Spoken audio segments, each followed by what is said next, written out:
Hello, my lovely dears. Today's drama is about a rookie actress who dreams of becoming the most famous star in China, until her dreams are suddenly shattered by the news that she has leukemia. She feels like the whole world has turned against her until she learns there might be a cure, a perfectly matched bone marrow donor. And that donor just happens to be our Jean. From that moment, her life takes a 180 degrees turn. What role will he play in her journey? Will she be able to live, or will death come between them? We'll find out everything.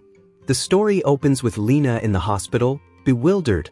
How could she get leukemia when she's always been healthy, athletic, and so careful about her diet?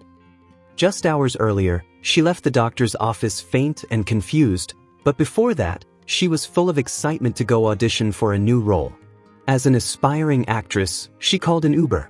She stepped outside, got into the first car she saw waiting, only to find someone already in the back seat. It was Jean. She told the driver, "Under other circumstances, I definitely wouldn't get in and you've already got someone to drop off, but I'm in a hurry, so I'll let it slide this once." Then she added, "I promise a great rating afterward, don't worry," and off they went, to the very same hotel Jean was headed to. Midway through the ride, Lena suddenly felt like she'd seen him before.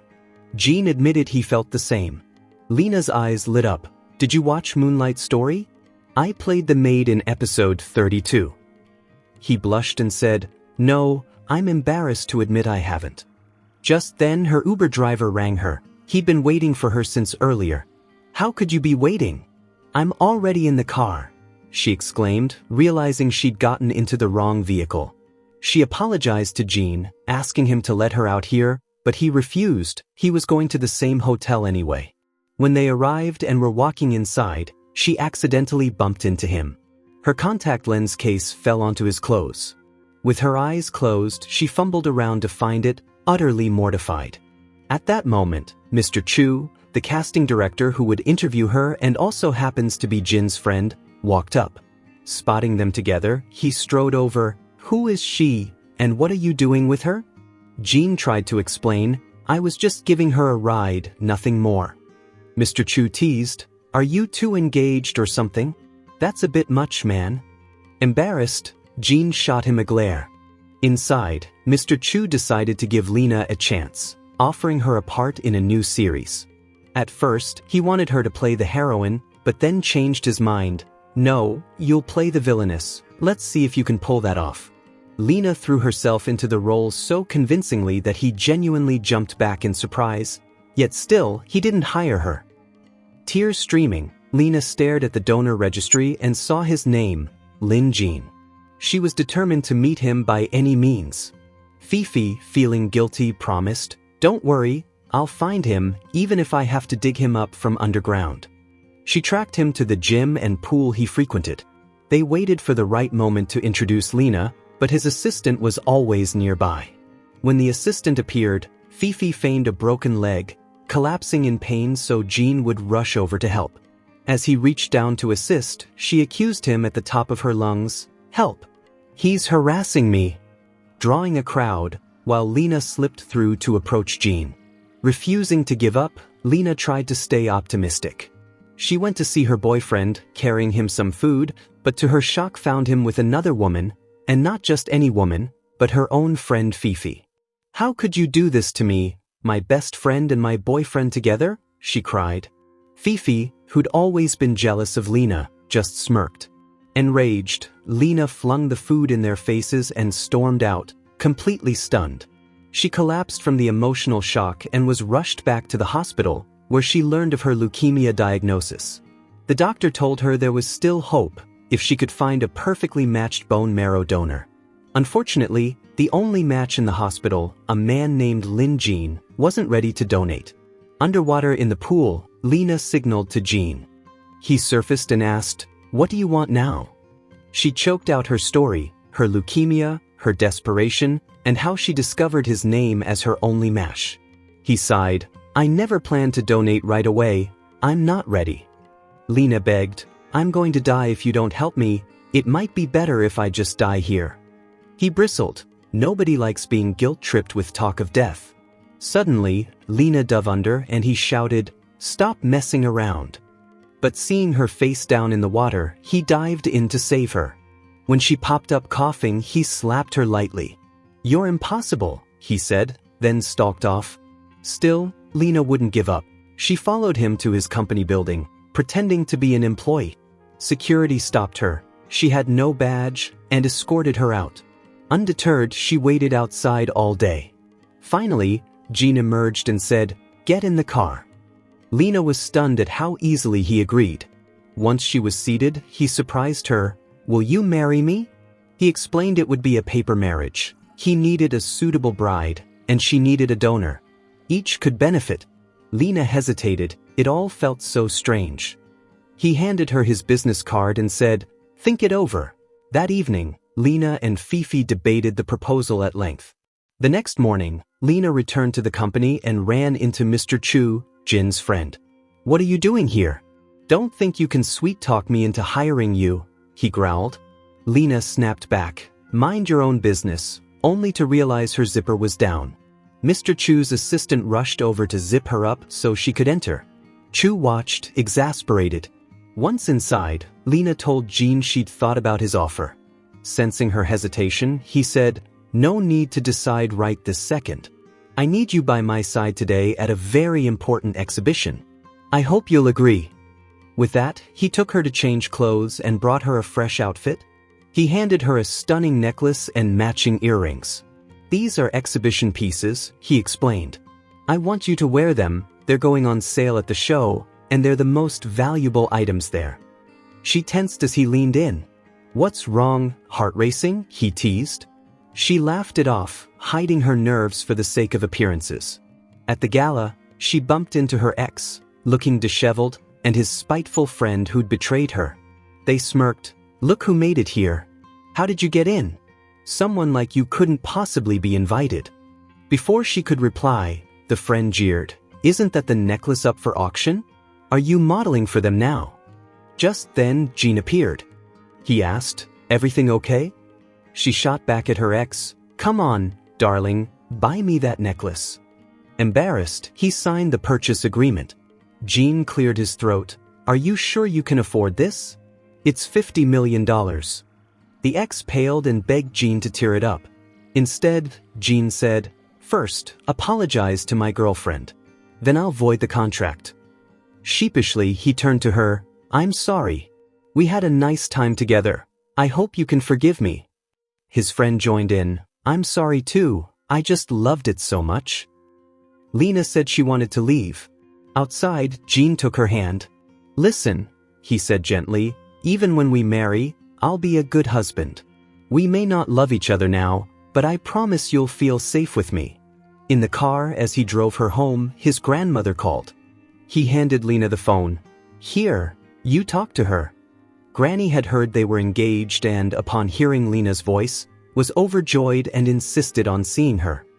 The next day they visited the hospital. Grandma had been admitted for exhaustion. When Granny met Lena, she exclaimed how sweet she was. Meanwhile, a nurse pulled Lena aside. Jean claimed Lena might have the flu, but it was clear he wanted a blood sample for some other test. Back in the ward, Lena admitted she still couldn't believe she was marrying a stranger. But after spending time together, she wanted to give their arrangement a real chance. The following morning at Jin's office, they drafted their paper marriage agreement. Separate bedrooms, no prying into each other's affairs, the usual terms. Jean left to fetch the registrar's documents. Lena browsed a bookshelf. He returned, swept her into his arms, and whispered, "I'll get it for you. Now let's get married." At the registrar's, the official asked, "Miss, are you marrying of your own free will?" Lena smiled and gripped Jin's face. "Absolutely, we support each other." Jean kissed her. "You're radiant," and they played the part of a loving couple so the paperwork would go smoothly. That afternoon, Lena packed a suitcase and moved into Jin's house. The housekeeper showed her around and brought her to what Lena thought was her room. As she unpacked, she found Jin's clothes and realized this must be his room, not hers. She began to repack in confusion when Jean emerged, water dripping from a fresh shower. "What are you doing here?" she stammered. He explained, "We have to share a room. If the housekeeper sees separate bedrooms, Grandma will know." he reassured her, "Don't worry, I'll control myself, you just do the same." He stepped back, but brushed her by accident. At that moment, his friend Mr. Chu and their mutual friend Shen, who's secretly in love with Jean, walked in, creating an awkward scene. They'd come to celebrate the newlyweds. Shen gasped. Chu teased, "I always knew she was gold digging for a proposal." Jean sent Lena off to prepare fruit for everyone. "Respect our marriage," he told the guests, then pulled Lena aside. "Be careful, my dear, don't get hurt." He reminded her that, as an actress, she couldn't let this affect her career. That evening they sat together when Jean asked, "Want an apple or two?" He startled her from behind. She dropped one on her foot. Concerned, he fetched ice and told her to treat the house as her own. Gently, he carried her to her room despite her protests. The next morning, she woke to a lavish breakfast and full royal treatment. Jean even offered her his credit card. She hesitated, but he urged her to enjoy married life and forget about her independent hustle. He revealed the card's pin was her birthday. He'd been born the same day. That night they dined with Grandma Chu and Shen. Granny chided Jean for marrying without a proper wedding, and he laughed. She was in a hurry. Lena set out a plate of spicy dishes. Chu warned Jean didn't like heat, but Jean grinned. "I'll eat it for her." Lena teased, "You need some greens too." Chu quipped, "He won't touch carrots," but Lena insisted. They laughed at how well she knew him. After dinner, Chu pretended to be drunk and asked to stay over. Jean refused and directed him to the bathroom instead. Watching them, Lena wondered if Chu's jealousy meant something deeper, yet she wasn't sure where Jin's true feelings lay. To test him, she slipped into a dress and stood before him. "Cold?" he asked. "Let's watch TV," she suggested. His cool response worried her. She considered getting him drunk to force a confession, but instead she leaned in and kissed him. The next morning she awoke in unfamiliar clothes, with no memory of the night before. Her heart pounded with fear. What had happened? She asked him again about his preferences. He said it was because she couldn't remember. When he realized she truly had no memory of it, he teased, "You stood me up, miss." She apologized profusely, insisting she couldn't have meant to. Over breakfast, he remembered her kissing him yesterday and reached out to touch her again. They both grew nervous. She ate quickly and he sipped her coffee, despite hating it, just to distract himself. Afterwards, he drove her to her acting agency. Before she got out, he tried to slip the ring onto her finger. She refused, not wanting anyone to know she was married. "Of course you'll wear it," he insisted. "Grandma will be watching." He gently fastened it for her. Through the car window, she saw her agency director approaching Jin's vehicle, so she ducked behind him. The director, who'd long admired Jean and wanted to meet him, had been politely rebuffed and was heading away. Lena slipped into the agency. Inside, she ran into Jin's friend, also on staff, who tousled her hair in annoyance. She fled to the restroom to fix her hair. In a stall, she overheard two colleagues gossiping that the director was desperate to get Jin's attention and use any means, even the red carpet, to do it. Lena decided to claim she knew him from afar, hoping the director would recruit her as a go-between. That evening, back at Jin's house, Lena crept into his study to learn his likes and dislikes. She spotted a childhood photo of him with a toy robot. As she turned to leave, he appeared in the doorway. "What are you doing in here?" "I don't like people in my study," he scolded. She stammered that she only wanted to avoid repeating past mistakes, like when she served Grandma spicy food. He smiled. "It's simple. I hate spicy food and vegetables, but I love custom-tailored clothes." Then, teasing, "Now tell me about yourself. Your favorite color, favorite fruit, what award you dream of winning." Lena was amazed. He already knew so much about her. Truly the Jean everyone spoke of. The next day at the agency, the director cornered Lena. "I hear you know Jean. What is he like?" "I want to bring him a gift." Lena lied. "He loves robots." The director insisted Lena accompany her to present it. Lena couldn't refuse. When they reached Jean and offered the gift, he declined. "I'm sorry, I don't accept gifts." He turned away. The director snapped at Lena. "You lied to me. I'll never get you on the red carpet now." Jean, overhearing, returned, "You know me." Lena shook her head. he urged. Just step forward and give it to me, I actually like it. The director handed it over, relented, and told Lena to prepare for the gala. Determined to make amends, Lena went shopping for a gift she knew Jean would love, a designer scarf. A kindly stranger helped her get it without payment. That night she nervously presented it and apologized for using him. Jean smiled. Funny you got me this. My family gave me that exact scarf for my birthday, and I lost it. Thank you. Embarrassed, she apologized again. He hugged her. Don't ever scare me like that again. The next day, Lena prepared at the agency for the gala. As she descended the stairs, a jealous colleague tripped her, tearing her gown. The event coordinator scolded her. Panicked, Lena called Fifi, who found an identical replacement dress. When Lena arrived in the new gown, Jin's assistant blocked her entrance. Apparently Fifi had tipped him off. Lena protested that she was his wife, not a stranger. He apologized but wouldn't budge. She tried to squeeze past and bumped into a wall, twisting her ankle. He rushed over, concerned. She insisted on attending despite the pain. He reluctantly helped her inside. Because she'd ruined her gown, she told the coordinator, "Don't worry, I'll sort it out and get another one." She called Fifi for help, and Fifi managed to find her an identical dress. But when Lena went to meet Jean, his assistant was waiting for her at the entrance. She realized Fifi must have tipped him off to help her. As she approached, the assistant scolded, "I'm not your husband or some random stranger. You should have come straight to me first." Lena apologized but didn't want to impose. He stepped toward her. Suddenly she stumbled into the wall, and the impact hurt her badly. Concerned, he asked, "Are you all right?" He realized she'd already hurt herself before arriving and was upset. He didn't want her to attend the gala in that condition, since she was clearly in pain. But Lena insisted, "Of course I have to go." Just as she was about to leave, her heel snapped and she fell, re-injuring her ankle. Unable to walk, she missed the gala. Back home, Jean applied ointment to her ankle. "I told you to let me handle everything," he chided gently, but she refused. She didn't want anyone thinking she only got this far because of her husband. The next morning, Jean invited her to breakfast. His assistant warned him there were rumors he was dating another actress. He said he'd dispel them quickly.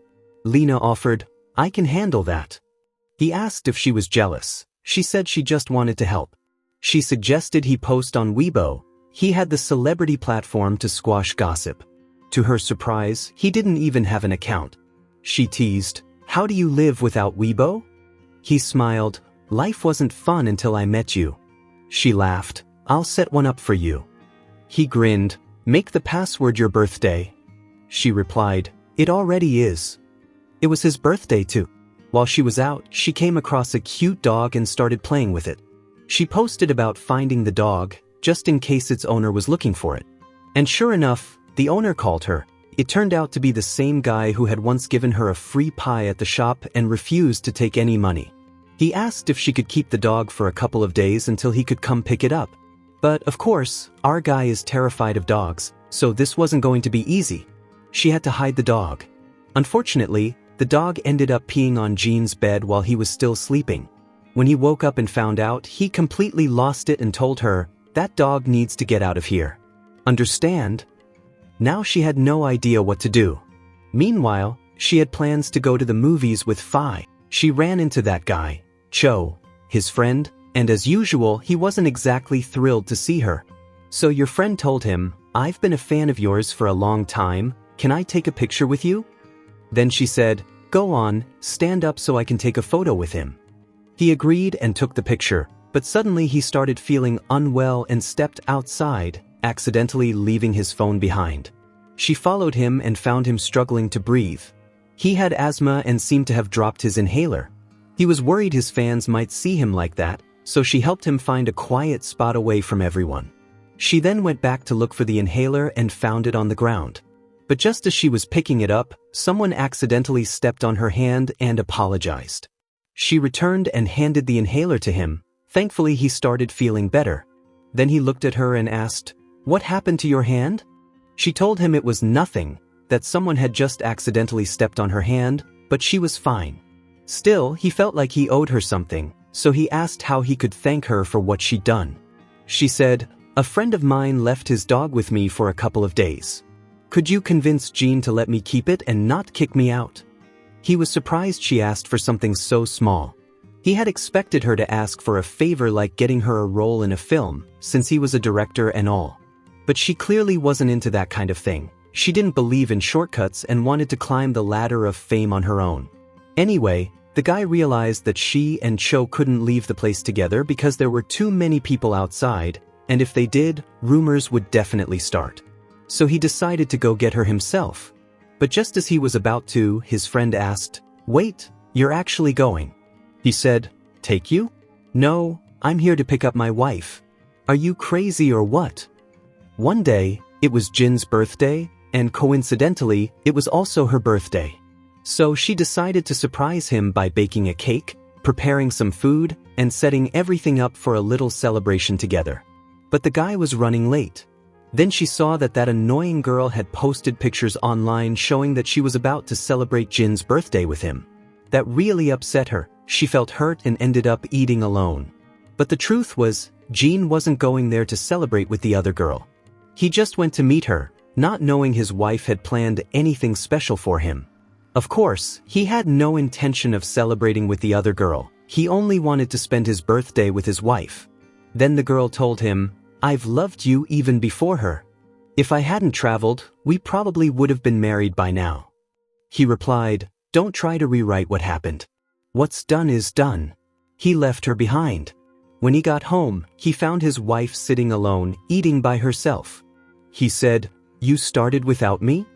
She replied, "Well, you were busy celebrating with your little princess." He could feel how hurt and jealous she was. So he explained that he only went to meet the other girl, nothing more. Then he smiled and said, "And now I'm here, with you," as he pulled out a gift he'd prepared.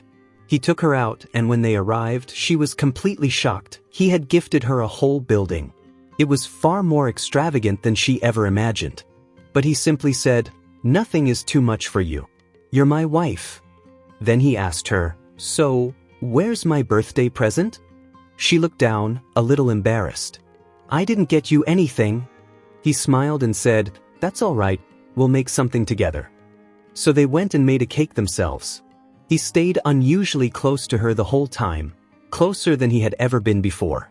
And in one quiet moment, he leaned in even closer, then kissed her. The next day,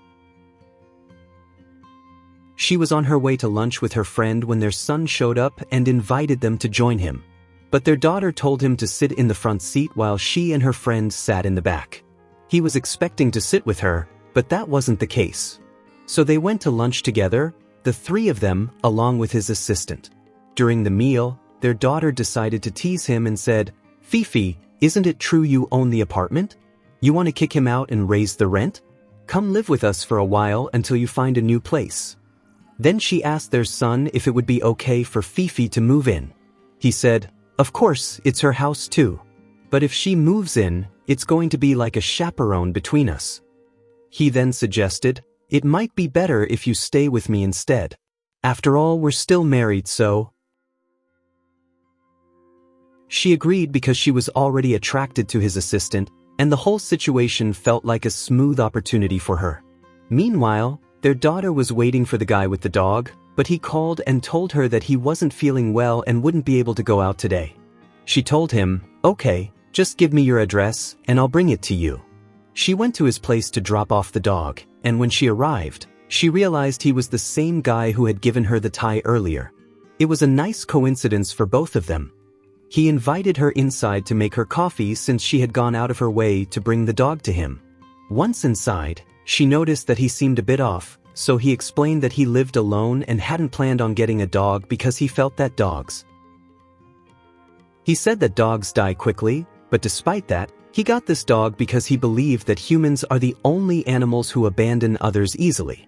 People might even leave their families, children, and loved ones behind, but a dog won't leave its owner unless it's dying. He felt like he was a good person because of that belief. Since he was feeling sick, she decided to make him some food as a way of thanking him for giving her the tie for free. After preparing the meal, she left it for him and quietly left as he was asleep. When he woke up, He found a note from her telling him to take care of his health and eat well. The next day, their daughter was preparing for her trip as she had filming for her new TV series.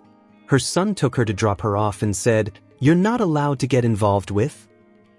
He told her, "You shouldn't be around men you don't know, and you're not allowed to wear revealing clothes. No scenes with kissing either." She asked, "What's your issue with revealing clothes?" He replied, "I don't want to see your bones showing, especially your collarbone. No clothes above the knee, everything must be below the knee." He also insisted she wear her wedding ring and not take it off. She agreed, putting it on, and said, "Fine, I'll just take it off when I get there," discreetly. When she was about to leave, he stopped her and said, "Wait, you're leaving without saying goodbye to your husband, your love?" He hugged her like she was leaving for good, not just for a few days. Later, while she was at the filming location, there was an actor working with her who kept trying to get closer.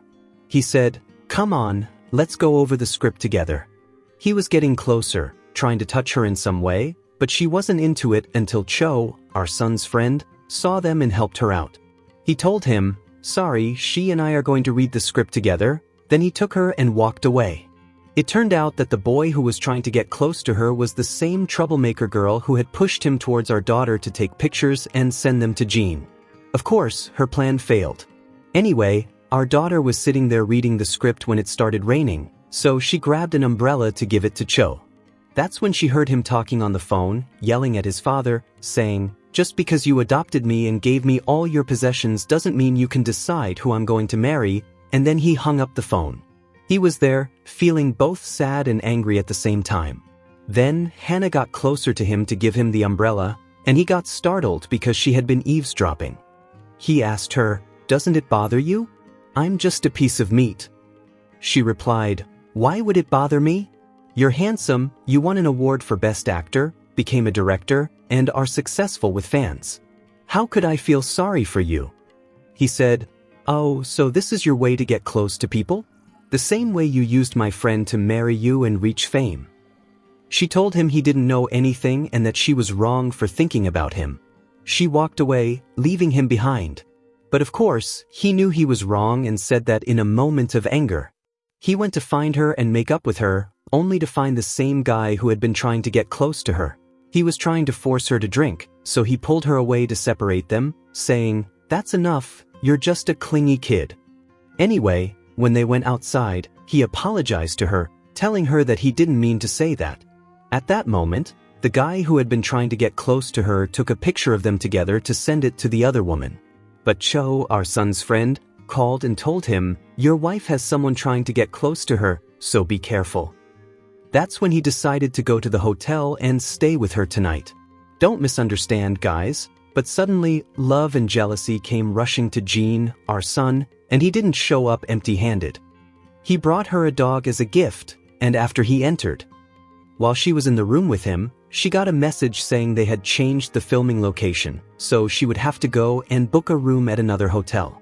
Of course, our son went with her, and they had initially planned to book 2 rooms to avoid rumors. But our son told the receptionist to lie and say there was only 1 room available, so she would stay in his arms tonight. In the room, he went to take a shower, then came out to sleep like that. She told him, "It's cold, put on your clothes," but he refused, saying, "I'm really hot, I can't," and then added, "What do you think I'm going to do to you? You're the one who can't control yourself." She was happy and lay next to him, saying, "No, of course not, you're not even on my mind." But in reality, she was nervous and couldn't sleep, so he told her, "Calm down and sleep, I won't do anything to you," and they both slept peacefully. But when she woke up, she started getting closer to him since he was asleep and didn't feel anything. Suddenly, he woke up wanting to kiss her. She told him, "No, I haven't brushed my teeth, wait a second." Unfortunately, he didn't wait. Then she left to go to the shooting location, only to find the actor leaving, and they told her they had kicked him out of the show. She was confused about what had happened until our son called her, saying he needed to talk to her about something important. But before he could meet her, he had an accident. When she went to the hospital, the doctor told them that he had a broken leg and a concussion. She went in to check on him while he was sleeping. As she got closer, he suddenly woke up and said to her, He asked her, "What are you doing?" She replied, "Well, since you yelled at me like that, I guess I'm okay now." He was surprised to see her there. As soon as Cho walked in, he asked, "Who's this? If she works for us, fire her." Everyone was shocked because that meant he had lost his memory.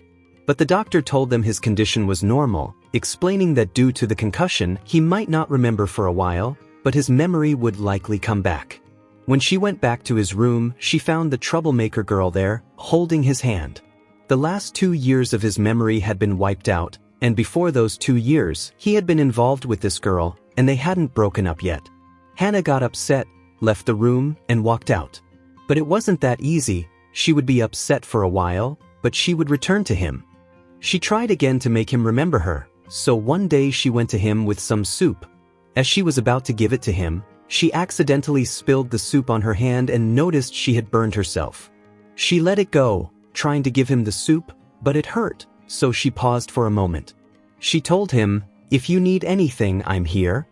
However, he wanted to call the nurse to help him go to the bathroom, but she refused, saying it was unbelievable that his wife was right there, and he wanted the nurse. She insisted and took him to the bathroom. Later, the nurse came in and realized their daughter had brought him the soup. She told him, "I'll make you soup next time," but their daughter replied, "No, honey, I'll make it for him, I'm his wife." He kept complaining as usual, saying, "I'm not interested in you making it for me." She said, "Well, we're not really together except on paper, and that's the lowest point of disrespect. You were just begging to get your ring," and suddenly rumors started spreading about her and Cho, Jin's friend, that they were dating. Her manager called her to come immediately to discuss how to handle the situation. But, of course, we all know it's all lies and there's nothing real about it. At the agency, as soon as Cho saw her, he pulled her aside and said, "Come with me." She told him, "It's not a good idea for us to be together. What if someone sees us again and thinks the rumors are true?" He replied, "What rumors? We're fine with each other, and then let's post something to deny it and get it over with." She was walking with her dog when she ran into Nan, the boy whose dog had gotten lost, and she had returned it to him. They sat together, chatting and eating ice cream, but she felt upset, so he asked her about it.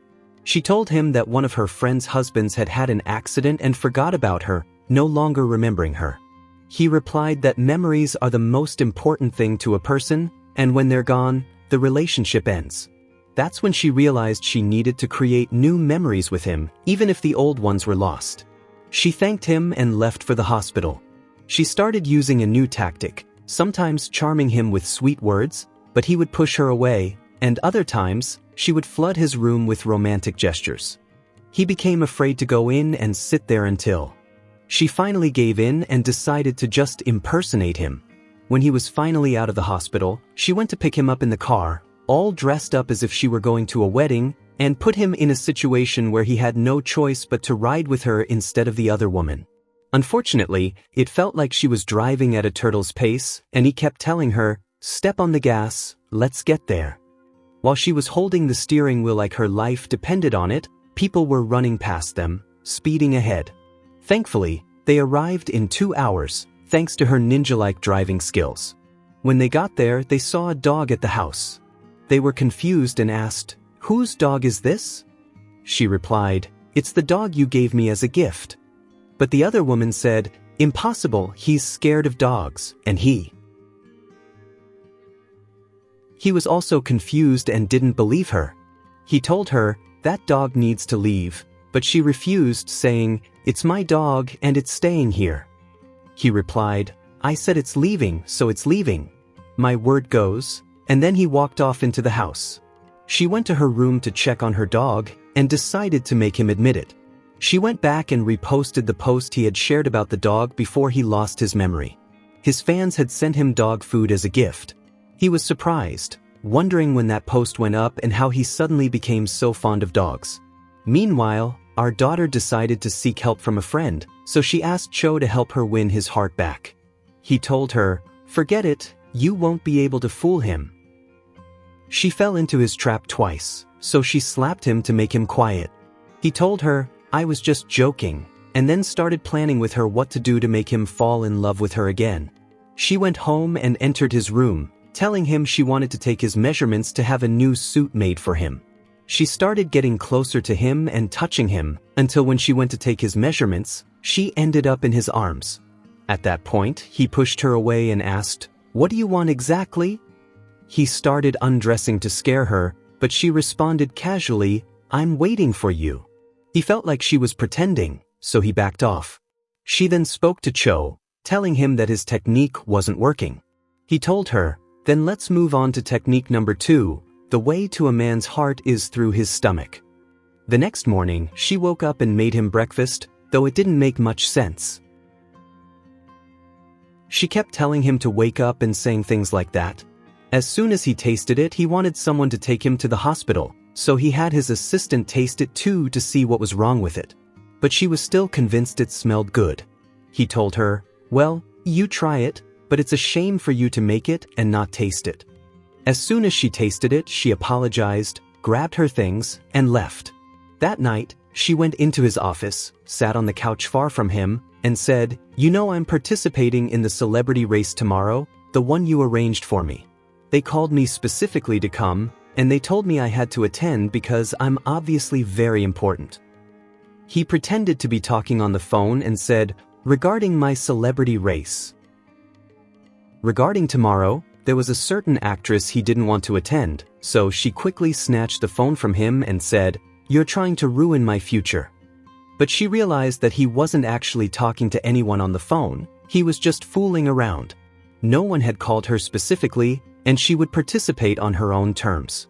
The next day, the race began, and Cho, our son's friend, was also going to participate.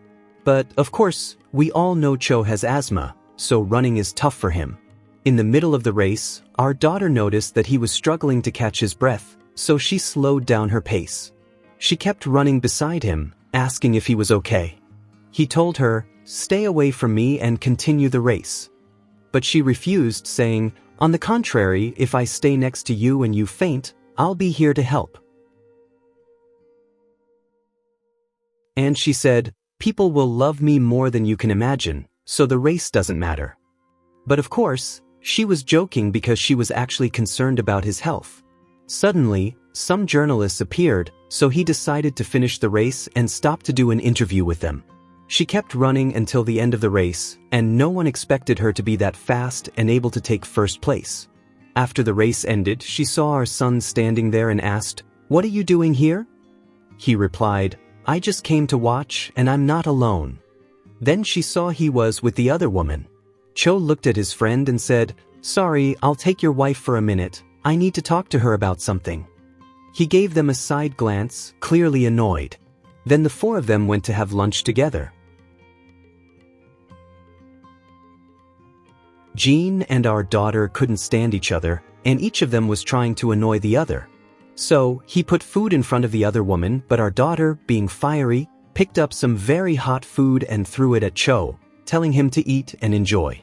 They continued to have this food fight in front of them until Cho yelled at them, saying, "Enough, sort out your issues instead of bothering people with your drama." After they left, she put on a piece of clothing to look like she was dragged through the mud, pretending to be like Elam Shaheen. He told her to leave, saying, "Get out, don't mess with my room." She sulked and left the house, wearing that outfit and feeling cold. She then went to Nan's house since he lived next door, and said, "I'm sorry for showing up like this, but I didn't know where else to go looking like this." He brought her something to warm her up and something to drink, then sat listening to her about what happened. She told him that she was married on paper, but her husband didn't remember her. Every day, there was a different fight between them until she fell asleep from exhaustion. But she woke up in the middle of the night and asked him what time it was. He told her 12:30. She said, "Oh no, I have to go back home." He replied, "We enter relationships to be happy, so if being with your exhausted husband is affecting you, you should leave." She took those 2 sentences and went back home, feeling sad. But Jean was waiting for her, and as soon as she sensed his presence, she stepped back. He grabbed her to stop her from falling and moved closer to her. She stepped back even more, but he wanted to smell her breath, hoping she had drunk something. She told him, Stay away from me, what's wrong with you? Why are you suddenly interested in me? In a moment, she transformed and started crying, saying, It's not fair, you used to treat me so well when we first got married, and now you can't stand me. She asked him, So, have you started to love me? The next day, she woke up to find her friend Nan calling to check on her and her relationship with our son. She told him not to worry, I used my feminine weapon and cried, so he felt sorry for me. At that moment, our son entered, heard her and said, You turned out to be a great actress. She got upset because she wasn't acting the night before. She had said that to her friend to reassure him. In Jin's room, the other woman was there. Our daughter walked in and said, Excuse me, could you leave? I don't want you staying with my husband. He went out, but our son didn't come out as he was asleep, and he knew she had put something in his drink. She took it, of course, to have it tested. She had been using that sedative for a long time, which affected his memory after the accident. As for our daughter, Abu Cho, Jin's friend, called her to meet him and offered money if she stayed away from his son. She told him there was nothing between them, but Cho arrived and confronted him, asking how he could do such a thing and not interfere in her life. Cho responded, saying, No, I will interfere, and this girl will leave immediately.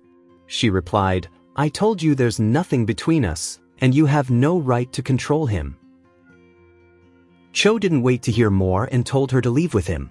Her father grabbed his stick to hit him, but she stepped in to protect him, taking the hit herself. At that moment, Cho was shocked and asked her if she was okay, then took her to leave. He asked her, Why did you defend me? Before he could finish his sentence, he saw Jin in front of him, who told him, Leave my wife alone. To ensure justice for his daughter, Jin told her father, The one you hit is my wife. The man was taken aback because he didn't have enough information, given his masculinity. He tried to apologize, but Jin refused the apology and said, Nothing can compensate for the pain my wife felt. For that reason, he terminated their business contract, took his daughter, and left. He returned home and carried her to the room himself, making sure she lay down so he could apply ointment to the bruise. As he was applying the ointment, she turned her face to the other side and said, I'm attracted to you, but I'm afraid you might go back. I want to be with you now that you've become kinder. Honestly, I'm telling you this while looking away because I'm afraid to say it to your face. She turned her face back and added, If there's no one you love, could you give me a chance to make you love me? He replied, You made a big mistake, you shouldn't have said that now. He got closer to kiss her and then told her that he loved her and would never be able to forget her. And of course, his memory had returned ever since he stopped taking the herbs he had been using. The next day, he went to confront that schemer and face her with her misdeeds. She told him that she hadn't meant to ruin his life, she just wanted him to come back to her and stay away from our daughter. He asked her if she was also the cause of the accident, but she replied, What difference would that make to you? He told her, You've destroyed the last bit of love and respect I had for you. She grabbed him and said, Please, don't leave me. Even if you want to stay with her, just stay by my side, but leave her. He walked away, and at that moment, Nan, our daughter's friend, appeared. He was handing her tissues to wipe her tears, and it seemed like he had something big in mind. I had said before, what's the point of all this kindness? At least, with Lena, she used to get. She was getting dressed because she was traveling to attend a party. While getting ready, she noticed a strange locker and tried to open it, but our son came in and asked her what she was doing. She replied, What's wrong? Why are you so startled? You seem like you're hiding something. She added, Anyway, she doesn't want to see it, it's fine, and went back to adjusting her clothes. Eventually, she traveled and went to the party with Cho, who was holding her hand since they were both acting together in the same show. Later, while she was standing alone, her friend Hanan approached. She was surprised and asked what he was doing there. He explained that his company was promoting the event, so he was there, but he left soon after because he had another appointment. Cho, of course, was watching them until two people came over to talk to her. When Cho saw them, he immediately stepped up next to her and told them, Sorry, please leave. Her boyfriend asked me to look after her while he was away, so he took her aside and asked her who the guy was she was standing with earlier. She told him, "He's just a friend, why are you worried?" In the hotel room, she was standing casually with Cho, who was moving around the room. She got dizzy suddenly, but he thought she was joking. However, when he saw that the situation was serious, he told her to sit down and called our son to come over. When Jean arrived, he asked her what was wrong. She looked at Cho to silence him and said, "It's nothing, I just missed you," and hugged him. Later that night, she came out of the bathroom wrapped in a towel and approached him to ask if he wanted to go out, saying she was free tomorrow. He replied, "Why are you being extra nice to me?" She apologized and said, "It's my fault." She asked, "Am I treating you badly or what?" Then she told him to take a shower before she changed her mind. He quickly went to shower, and when he returned, he found her asleep while writing details for the schedule the next day. He called his assistant to cancel any meetings and to arrange things so they could spend the day together without any interruptions. The next day, they went to pick out clothes first, and she specifically chose matching outfits for couples. As soon as they left the fitting room, she started teasing him and asked, "Are you in a relationship? Can you add me on WeChat?" He replied, "Sorry, my wife gets jealous." Honestly, she was very sweet, and they spent a lovely time together. The next day, she took advantage of the house being empty and went into his room to open the safe and see what was inside. She found papers from the hospital with a report.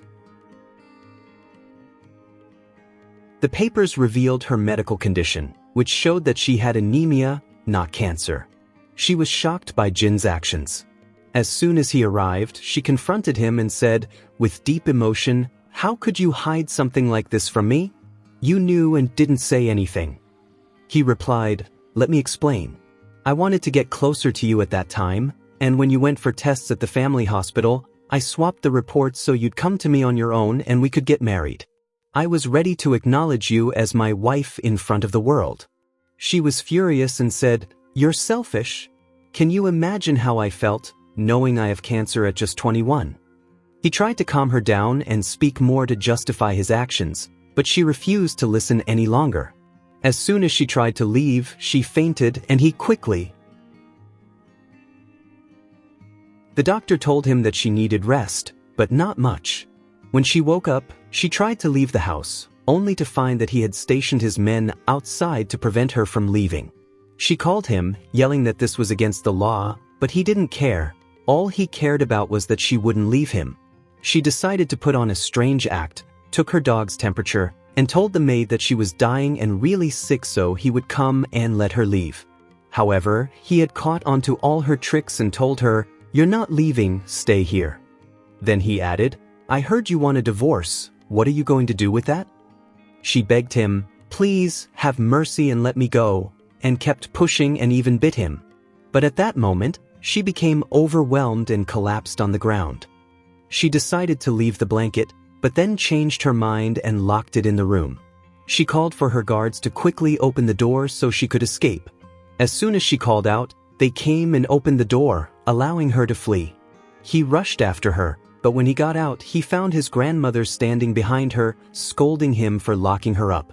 At that moment, he managed to calm her down because his grandmother had prevented him from getting close to her. He tried to convince her to stay, pleading with her not to leave him.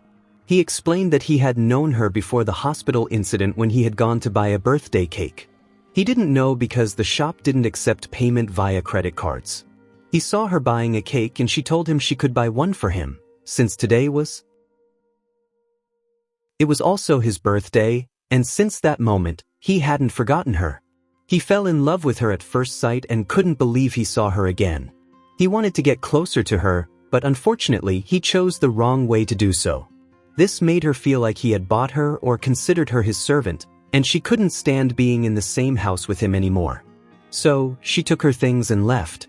Of course, life without her was incredibly difficult for him.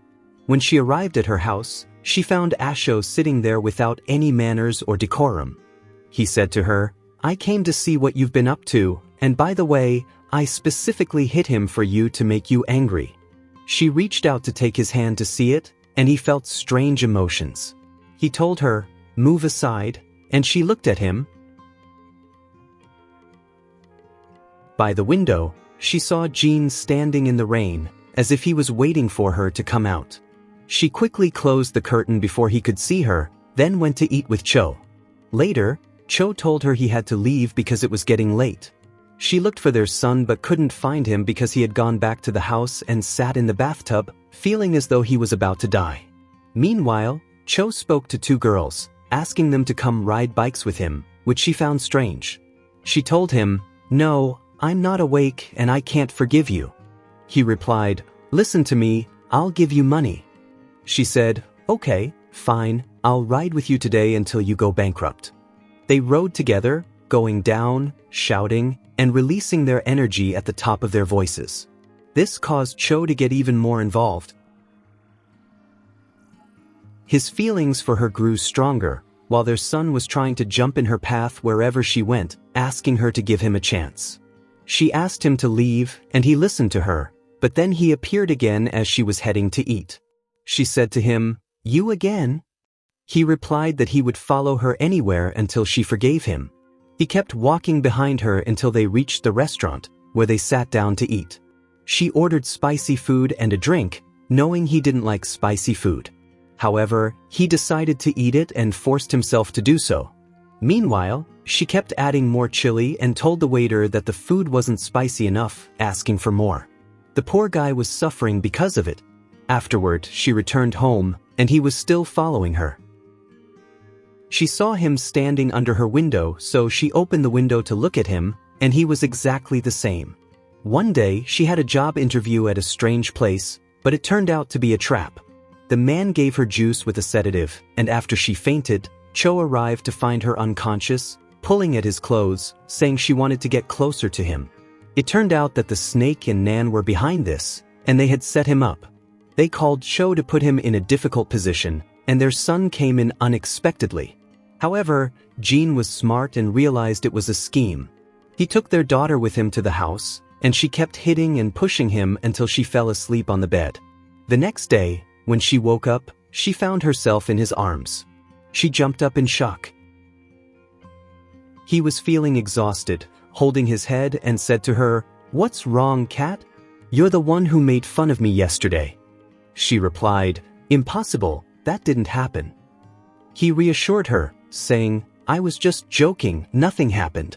Please forgive me and let's get things back to normal." Meanwhile, Cho's father hit him because he stopped listening to him, which caused injuries and led to him being hospitalized. The next day, their son went to the hospital due to a fire there, and Cho was badly injured. When their daughter went to visit him at the hospital, Jean told her that he had died. She couldn't believe it and said, "You must be lying." But unfortunately, that was the truth, and she cried because he had been her closest friend in recent times. When she got back home, she was deep in thought. She went to the window and saw Jean standing outside. She went down to see what he was doing there and why he hadn't come up with her. He told her, "I don't want to be alone, and I know you don't want me." She hugged him and said, "I want you. After what happened with Cho, I feel like if I miss another chance with you, I might regret it later." He hugged her tighter. The next day, she woke up to find herself sleeping next to him, but the police arrived to question him about several things. They were suspicious that he had died because of a woman, as they found a ring at the crime scene. This meant that the owner of the ring could have been involved in the incident. They wanted to know if there was a particular girl who was close to Cho. He asked them to check. When he saw the ring, he was shocked because it was their daughter's ring. However, he told them that he didn't know whose it was. After they left, their daughter wanted to know what they had said. He told her that it seemed like the person who did this to Cho wanted to frame her, and she was his main target. He then asked her about the ring. She explained that it had been with Cho some time ago, and she had lost it, so it must be the person who killed Cho. At the crime scene, suddenly, Jean received a message from an unknown person asking him to take their daughter to a specific location, where a gift was waiting for them. When they arrived, they found a phone with a picture of their daughter pushing Cho toward the water. However, that wasn't true, as she had been trying to hold him to prevent him from falling. They took the pictures with a specific angle and perspective to make it look like something that didn't actually happen. They returned home, but unfortunately, the police were waiting for her because the picture had spread everywhere. They took her in for questioning, but the evidence wasn't enough to prove the murder charge. However, she was still a suspect. Their son bailed her out, providing a guarantee for her place of residence. One day, he decided to do a press conference, and their daughter couldn't understand why he was doing it. The support came from actress Lena, and they had been waiting for it for a year. People were shocked. The second piece of news, though, was going to be announced by him personally. At that point, their daughter stepped up to tell the reporters that she didn't know anything about the second piece of news and asked them to wait until Jean arrived. At that moment, the snake arrived, accompanied by a girl who was our daughter's friend, someone she had helped before and considered her close, but she betrayed her in an instant. The important thing is that this troublemaker said she had come to ease her conscience and tell everything that happened so that her friend Cho could rest in peace. The girl next to her said that our daughter had fought with Cho, and this happened right in front of her eyes. She wanted to push her into the water, which is why she took a photo of them. Now, the girl was standing there, not knowing how to defend herself, astonished by how people could be so deceitful and hypocritical. But suddenly, Jean entered the room, and it was no longer his place. Let me introduce the late one. Of course, it was a huge shock, but Cho began explaining to the journalists that this troublemaker is the one to blame because a nurse had put a sedative in his fore, and then this troublemaker came to him afterward and apologized, saying she intended to use him to get rid of our daughter Lena. After that, she kidnapped him and tied him up in a distant place until she could prove the charges against Lena. Of course, she said all of this was untrue and that she hadn't done anything. The journalists were crowded around her, wanting to know the details of what happened and what made her do such a thing. She told our daughter, "You're the reason. If you hadn't gotten involved with him, none of this would have happened." But unfortunately, she did this to herself, showing how sick she truly is.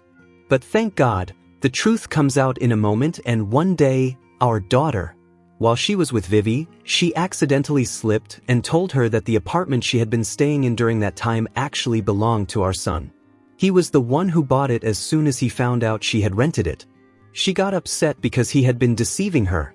When he came to talk to her, she refused and got on the bus. He followed her, telling people to excuse him because he was making up with his wife. He picked her up, took her to the car, gave her a quick kiss, and went back to driving. When they sat down together in peace, he said, "Stop biting your lips already. I swear I never wanted to deceive you. I bought it just to make sure no one would bother you, so relax and forgive me." Then he told her he had something important to say and moved closer to her.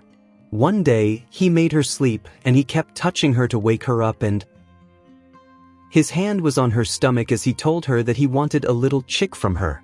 She tried to escape and said, "What, baby? We're not about that," adding, "I have work to do." In the office, she was sitting with him, watching him as he worked.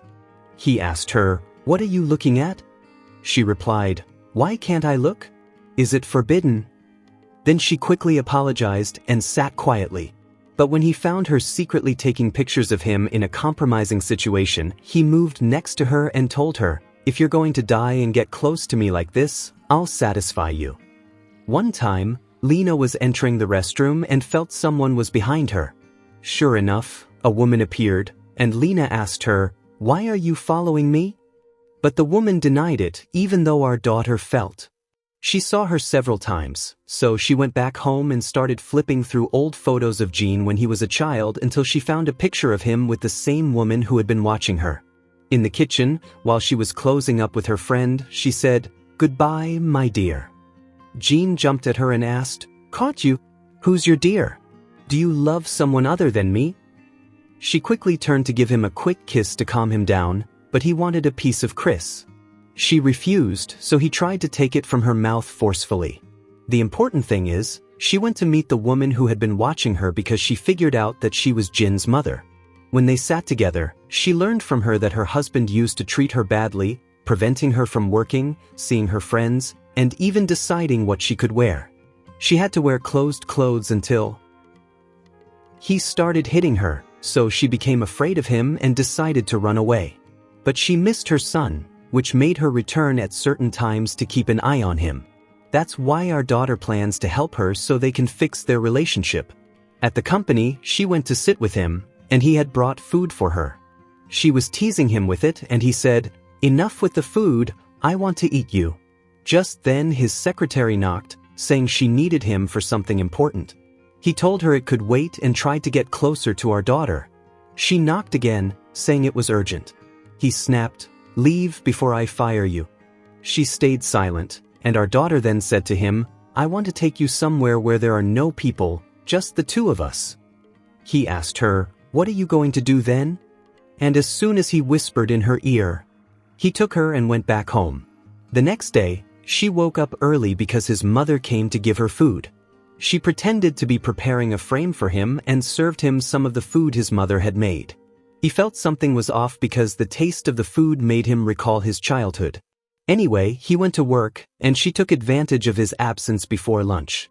She had her aunt come to cook lunch, and they spent time talking about Jean, what he liked, and what he disliked. But things couldn't go smoothly because suddenly, Jean showed up at the house and saw them. He was startled and said to our daughter, "What is this woman doing here?" She tried to calm him down, but he acted like a raging bull, telling her to leave. She gathered her things and left while our daughter, while she was trying to hold the pot, she burned herself and felt suffocated because of what Jean had done. But when she was lying down, he came to apologize. He asked her, "What happened to your hand?" She replied, "Leave me alone after what you did today." He exploded, saying, "It wasn't me who left you. When I was a kid, I was so attached to her, and in one moment, she just left me. She never thought about how I'd feel when she left." She got closer to comfort him because she understood his feelings. She asked him to give her a chance and talk to her, so they could clear things up. He agreed, not wanting our daughter to be upset. And indeed, the aunt came over after our daughter invited her for lunch. But Jean had taken a bit of a step back and was treating her with caution, while Lena was being considerate toward her. She noticed and gave her a gift, saying, "This is for you." Lena felt it was an expensive gift. Jean then said, "My wife doesn't need jewelry." But Lena told him to be quiet for a moment and go check who was outside. When he went out, he found Nanny, the psycho who had tried several times to hurt her and Jean, attempting to ruin their relationship. Fanta and Lena went out to see who it was, and he looked at his mother and said, "I missed you, Mom." Of course, he said it sarcastically as she wasn't his mother, but she had cared for him when he was little because she was Jin's friend. Unfortunately, their relationship had deteriorated over time. After they left, our son told Lena that Nanny had lived next to them and his mother had passed away. Mom Jean was the one who took care of him as if he were her own son. Exactly like that, but in the end she left both of them and walked away. The artist hated Jean and hated his mother even more because he considered her to be like his real mother, but she also left him. One day, our daughter went out in the morning to buy some things and accidentally ran into Nan. She invited her for breakfast, but Nan refused because she had work. However, she realized that Nan was lying and told her, "You're not going to work dressed like this." She then said, "Your husband told you to stop talking to me." Nan replied, "No, not at all," and went to have breakfast with him so he wouldn't misunderstand. They talked for a little while until she suddenly felt dizzy and didn't understand the cause of her fatigue. He suggested that maybe she was pregnant, which shocked her for a moment. She went home and bought a pregnancy test to confirm, and it turned out she was pregnant. She didn't know how to tell him, so she decided to make it a surprise for his birthday. But while she was in the room, he came close to her and she told him, "No, stay away, I have circumstances." He replied, "Didn't she just come to you 2 weeks ago?" She said, "Yes, but she came again. Now, please give me some space." Anyway, the days passed, and Jean was traveling, returning on his birthday. As soon as he entered the house, he found everyone waiting to celebrate with him.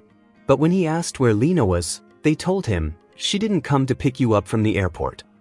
He was shocked because she hadn't come. Meanwhile, our daughter woke up to find herself trapped in a strange place and couldn't figure out how to get out. Then, her treacherous friend entered with some food for her, and she said, Aren't you tired of what you've done before? And now you expect food from your hands." She took a sip of the juice and told her, "Don't worry, I'm not going to kill you. Just drink." Lena remembered something important when Jean gave her an earring and told her it was important because he had put a GPS tracker inside it. She asked her to give her the earring because it meant a lot to her. She agreed to bring it to her, unaware of what was inside it. Meanwhile, Jean was searching for her using the GPS in the earring, but it was Nan who had kidnapped her and was keeping an eye on her. When he saw her treacherous friend come in with the earring, he became suspicious. There was something, so he went to check and told the girl with him to get rid of the earring somewhere far away. Lena was shocked when she realized he was the one who had kidnapped her, and she ran outside, trying to find a way out. She found herself trapped in his house, not understanding why he was doing all of this. He told her, "You don't know what I've been through because of your beloved one, his dog," and asked his guard to remove it. She replied, "If you're so good with animals, why can't you be good with humans?" He was shaken by this, because no human had ever been good to him, even the people he loved. He grabbed her and left quickly before anyone could find them. No one knew where they were because the girl. His companion threw the earrings somewhere far from his house, making the situation even harder for them. The days passed, and our daughter was still far from him, and he couldn't find a way to reach her. This made him resort to drinking and staying out late to forget. Eventually, a woman got close to him, and the media caught photos of it, causing a scandal about him cheating on his wife. When Jean saw this, he punched him and said, "How can your wife be missing, and you're out partying with someone else?" He replied, "What do you want from me? Even if she comes back, we will never be the same again." Jean punched him again and said, "Stay like this, and I'll search for her myself." Unfortunately, this was Jin's way of coping with sadness. No one ever truly understood him. Meanwhile, when Lena woke up, she found Nan, the psychopath, sleeping next to her, and she was terrified. He asked her, "What's wrong? Why are you so scared?" She replied, "Tomorrow, Jean will find me and I'll end up in prison." He kept laughing and told her, "How is Jean going to find you? He's nothing but women." He showed her the picture that was leaked of him, but she didn't believe him. She said, "No matter how hard you try to separate us, you won't succeed. I know very well how much he loves me." This angered him, and he shoved her into the corner and strangled her, because he hated people whose emotions controlled them, like her. But he stopped when he remembered she was pregnant. Of course, he wasn't going to keep her alive for long. No one knew where they were, because Jin's mother knew a lot about Nan and reported a possible location to the police. She was there and spoke to him, asking, "Did you kidnap Lena to try and stop him?" But the girl with him told him, "The police found our location." He responded, "Well, Aunt, if you want to report me, go ahead, but you're trying to win your son's heart at my expense." Meanwhile, Jean had arrived at the location with the police. When they entered, they found no one because they had left exactly 5 minutes earlier. After all, Nan wasn't stupid, he was alert. But in Nan's car, our daughter said to him, "How long are you going to keep running away with me like this?" He replied, "Until your husband completely loses hope." She asked to go to the bathroom because she was pregnant and promised she wouldn't escape. He decided to enter the same bathroom with her because he knew her tricks well. A little while later, the police arrived. They were at the same location because a girl there had reported that a woman had been kidnapped. While our daughter was in the bathroom, Nan entered with her. The girl was startled, but Nan told her he was our daughter's husband and was with her because she was pregnant. The girl then asked her for tissues. While she was giving her the tissues, she wrote on her hand to tell her to report to the police. The girl sensed something was wrong and immediately contacted the police. But as usual, they couldn't reach her because Nan was always one step ahead. The next day, the girl who was with Nan brought our daughter some food. Our daughter asked if she could sit and talk with her for a while since she was alone. She spent the whole day with her and placed her phone on the table. Lena decided to take advantage of the situation and talk to her, asking what made her stay with Nan like this. The girl explained that her father had a lot of debt, and Nan was the one who paid it off, so she decided to serve him for the rest of her life after her future seemed lost. However, Lena sensed that this wasn't the whole story and that she might actually have feelings for Nan, which is why she was trying to stay close to him. Anyway, the girl left without noticing that she had left her phone behind. Lena quickly locked the door behind her with the key and tried to call Jean from her phone, but Nan caught up with her. He slammed the door shut, took the phone from her, and told her that she wouldn't be able to escape him in any way, and that he could do whatever he wanted to her. But she responded that he couldn't harm her because, after all, he had considered her his only friend, which was why, up until that point, he hadn't been able to hurt her. He only wanted to hurt Jean. At that moment, he decided to show her his true face and told her, "I can hurt you any way I want, without leaving any marks on you. You're just a tool I use to get rid of Jean." She then decided to give in and not deal with him violently, realizing that every time she used force, it only made things worse for her. She asked him to bring her some drawing paper and colors to pass the time, since she was captive and there was no other form of entertainment here. He agreed and brought them to her. She began drawing cartoon sketches in certain places. When he looked at them, he was really impressed and asked her to give him 2 of the drawings. Of course, his intention was to take the drawings and show them to Jean. When he spoke to Jean, he told him, "I want you to come to me tomorrow alone, or you'll never see her again."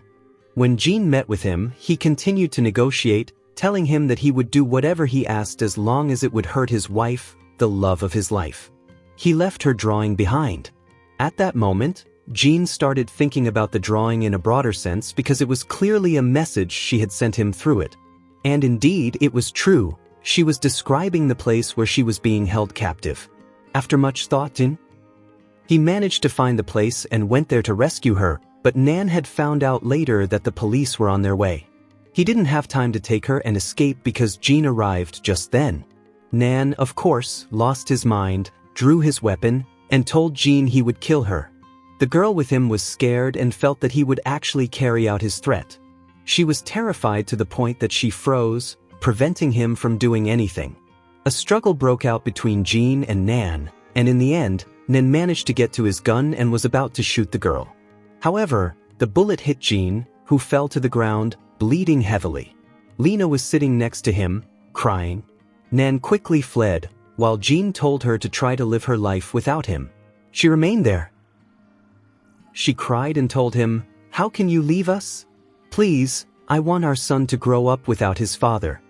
At the hospital, everyone was anxiously waiting outside, and as soon as the doctor came out, he told them that Jean had fallen into a coma and they needed to prepare themselves for the worst.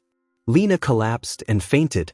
When she woke up, she was furious and wanted to go see him, but his grandmother refused, telling her that she had to take care of the child in her womb, as he also had rights over her. She reassured her that Jean would be fine and not to worry. Day by day, Jean remained in a coma, and Lena tried to manage work matters in his absence, until his mother revealed her true intentions.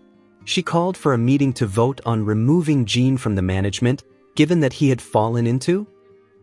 She went into a coma, and Lena went to attend that meeting. When Jean's mother saw her, she asked, "What are you doing here? Shouldn't you be with your husband in the hospital?" Lena replied, "I came to stop you from achieving what you're trying to do." They entered the meeting, and behind them were Jean's disfigured face and his grandmother. The voting began, and Jean's mother was very confident in herself, as she had spoken to most of the shareholders. However, what she didn't know was that Lena had also spoken to them. In the end, they rejected the request to remove Jean from his position as chairman of the board. After the struggle, Lena returned to the hospital, heartbroken without him. She told him, "Wake up because I can't do this anymore. I can't stand it without you." At that moment, he started to regain consciousness and said to her, he said, "How could I leave my wife, my love, and the mother of my child all alone?" She started crying and told him, "I thought you wouldn't wake up again." He hugged her and said, "I'm here. I can't leave you." She told him, "Wait, let me get you the gift I prepared for you." It was a picture of their son in her womb. He looked at it, tears of joy in his eyes. The next day, he was sitting in the hospital room, upset. She asked him what was wrong, and he revealed that he knew what had happened at the company because of his mother. She apologized to him, asking him not to be upset and admitting that she had trusted his mother. She didn't deserve a second chance. But Jean wasn't upset because he knew well how his mother was, and he had gotten used to it. A few days later, he was discharged from the hospital. After he recovered, he left the hospital, and the journalists were waiting outside. However, he refused to speak too much in front of them, giving them only useful information. He got into the car with Lena and told her, "I'm telling you, isn't it time for us to throw our wedding party?" She told him, "Stop, what are you talking about? Is this really the time?" He replied, "Yes, of course, this is the most important time," and he leaned closer to her. A few days later, she went to the cinema with her friend Wi-Fi to attend the premiere of a new movie. While in the cinema hall, she received a message from Wi-Fi saying, "Come meet me in the room next to the cinema hall." When she went there, Nan was waiting for her, and he took her with him. Meanwhile, Cho was looking for her and asked Wi-Fi about her. She told him, "Wait, I'll call her."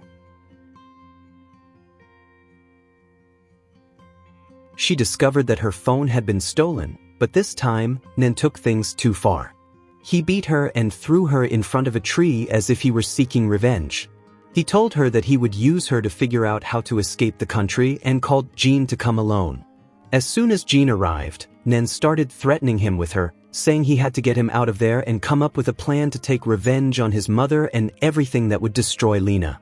Jean replied, "Leave her, and I'll do whatever you want." But Lena told him, "You're a coward. Do you think anyone will care or mourn you when you kill someone after everything you've done? You'll remain ungrateful for the rest of your life."